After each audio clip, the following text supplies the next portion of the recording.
వెనకాలన్న అక్కలను నమ్ముకుంటే బతుకు Jubilee bus stand అవుతుందన్న సీఎం రేవంత్ వ్యాఖ్యలకు కౌంటర్ ఇచ్చారు కేటీఆర్. మహిళలను నమ్ముకుంటే బతుకు బస్టాండ్ అవుతుందన్నట్టుగా మాట్లాడిన రేవంత్ తెలంగాణ ఆడపడుచులందరినీ అవమానించారని వ్యాఖ్యానించారు కేటీఆర్. రామారావు గారు మేము కలిసి వస్తాం, ప్రభుత్వానికి సహకరిస్తాం అని పదే పదే చెప్తున్నాడు. నేను వారికి ఒకటే సూచన చేస్తున్నా, మీరు కలిసి వస్తారా లేదా అనేది, అన్నం ఉడికిందా లేదా అనేది ఒక మెతుకుని బట్టి చూస్తే తెలుస్తుంది. ప్రతిపక్ష నాయకుడు సభలకే రాడు, వీళ్ళు కలిసి వస్తారని చెప్తే నమ్మేది ఎవరు అధ్యక్ష? నేను అందుకే వారికి సూచన చేస్తున్నా, వెనకాల ఉండే అక్కలు ఇక్కడ ఉండి చెప్పే ఇక్కడ ముంచి అక్కడికి తేలినరు. ఆ అక్కల మాటలు విన్నాడు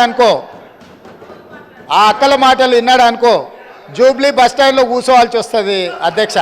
మీ అక్కలను నమ్ముకుంటే ఇక్కడ నన్ను ముంచిండ్రు, మమ్మల్ని ముంచిండ్రు, రేపు నీ బతుకు కూడా జూబ్లీ బస్టాండ్ అవుతుందని మాట్లాడిన నికృష్టమైన మాట ఏదైతే ఉందో తప్పకుండా రేవంత్ రెడ్డి వెంటనే తెలంగాణలోని ఆడబిడ్డలందరికీ క్షమాపణ చెప్పాలి. ఎందుకంటే ఈ అవమానం జరిగింది ఒక్క సబితక్కకు, సునీతక్కకు, లక్ష్మక్క కాదు, ఈ అవమానం జరిగింది తెలంగాణలోని ఆడబిడ్డలందరికీ. మహిళల్ని నమ్ముకుంటే నట్టేట మునుగుతారన్నట్టు, మహిళా తల్లుల్ని నమ్ముకుంటే బతుకు బస్టాండ్ అవుతుంది అన్నట్టు ముఖ్యమంత్రి మాట్లాడిన మాట ఏదైతే ఉందో నిజంగా కూడా హేయం, శోచనీయం, నిజంగా ఒక ముఖ్యమంత్రి స్థాయికి తగని మాట.